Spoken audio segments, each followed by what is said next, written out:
আখাউড়ায় ট্রেনে তেল চুরির ঘটনায় চালক ও পরিচালক সহ ৮ জনের বিরুদ্ধে মামলা।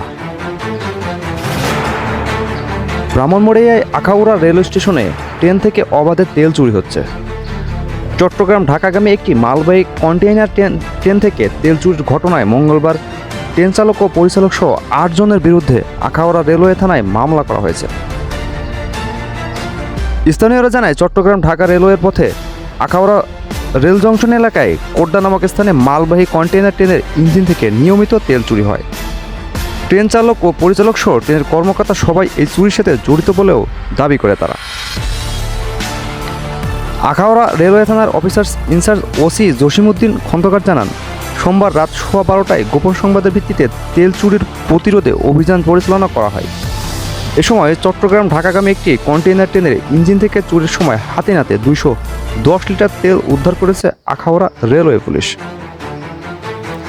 এ ঘটনায় ট্রেন চালক মোহাম্মদ নাসির উদ্দিন, সহকারী চালক আব্দুর রাজ্জাক, ট্রেন পরিচালক মোহাম্মদ ওমর ফারুক সহ ব্রাহ্মণবাড়িয়া সদর উপজেলার কোড্ডা গ্রামের পারভেজ ওরফে জাফর, কাজী রতন, মুরাদ মিয়া, ইসাক মিয়া ও শামীম মিয়া নামে ৮ জনের বিরুদ্ধে আখাউড়া রেলওয়ে থানায় মামলা করা হয়েছে।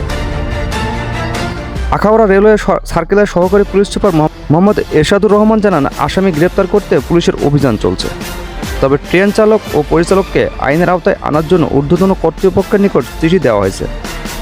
তেল চুরির ঘটনায় রেলওয়ে পূর্বাঞ্চলের সহকারী কমান্ড RANB মোহাম্মদ ফিরোজ আলীকে প্রধান করে 3 সদস্য বিশিষ্ট একটি তদন্ত টিম গঠন করা হয়েছে।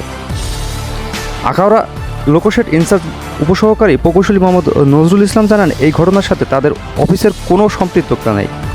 জড়িতরা ঢাকা ও চট্টগ্রামের কর্মকর্তা। তদন্তকারী কর্মকর্তা মোহাম্মদ ফিরোজ আলী জানান, বুধবার ঘটনাস্থল পরিদর্শন শেষে আজ বৃহস্পতিবার তারা তদন্ত নেমেছে। ট্রেনে কর্মরত চালক ও পরিচালককে জিজ্ঞাসাবাদ করা হয়েছে। তদন্ত চলমান রয়েছে বলেও জানান তিনি।